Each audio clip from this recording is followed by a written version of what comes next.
14 میں اٹیک کیا تھا، اسی طرح انہوں نے کمپلیٹ منصوبہ بندی کے تحت 9 مئی کو یہاں آ کے اٹیک کیا، اور مجھے اسی وقت ڈی جی ریڈیو نے یہ اطلاع دی. ہم نے یہاں گارڈز بھی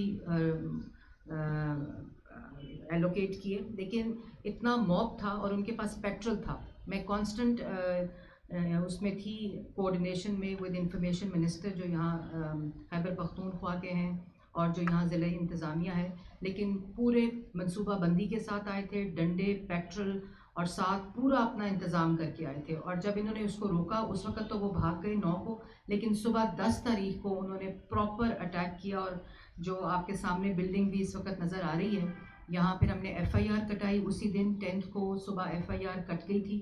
اور ضلع انتظامیہ واز ویری ویری ہیلپ فل، جنہوں نے یہاں آگ بجھانے میں بھی ریڈیو پاکستان کے سٹاف کے ساتھ ہیلپ کی. اور جو جس طرح بھی ڈی جی ریڈیو نے کہا ہے کہ یہ بلڈنگ بھی بن جائے گی، یہ ٹرانسمیٹرز بھی آ جائیں گے نئے، لیکن جو آرکائیو کا لاس ہے، جو ہماری ہیریٹیج کا لاس ہے، جو ہمارا پورا ایک ہسٹورک آرکائیو جس کی کوئی قیمت نہیں تھی، وہ جلا کر راکھ کر دی انہوں نے.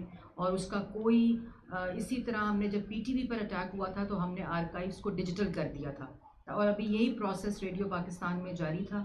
لیکن اب وہ ایسا اثاثہ قیمتی اثاثے کو انہوں نے آگ لگائی ہے جس کی کوئی نیم البدل نہیں ہے.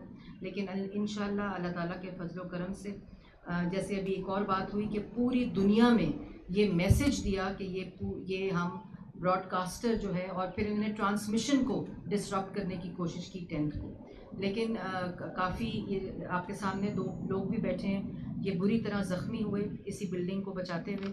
اور انہوں نے اور بھی جو لوگ ہیں وہ ابھی ہاسپٹل میں ہیں، جنہوں نے اس 9 مئی کو اور 10 مئی کو اس کے اندر اپنا روکنے کے لیے کردار ادا کیا. لیکن ہم نے انشاءاللہ یہ عزم کا اظہار کیا ہے، اعادہ کیا ہے کہ ہم اس طرح کے لوگوں کو، ان مجرموں کو، ان مسلح جتھوں کو بالکل کسی قسم کی رعایت نہیں دیں گے. اگر یہ سمجھتے ہیں کہ یہ سیاسی احتجاج کے لبادے میں وہ اس جرم سے بریو زماں ہو جائیں گے تو ایسا ہوگا نہیں. جیسے آپ ہمیشہ کہتے ہیں کہ نیور اگین، یہ 9 میں دوبارہ دہرائی نہیں جا سکتی، اور صرف اس طرح انشور کیا جا سکتا ہے کہ ان مجرموں کو سخت سے سخت سزا دی جائے. بہت شکریہ جی.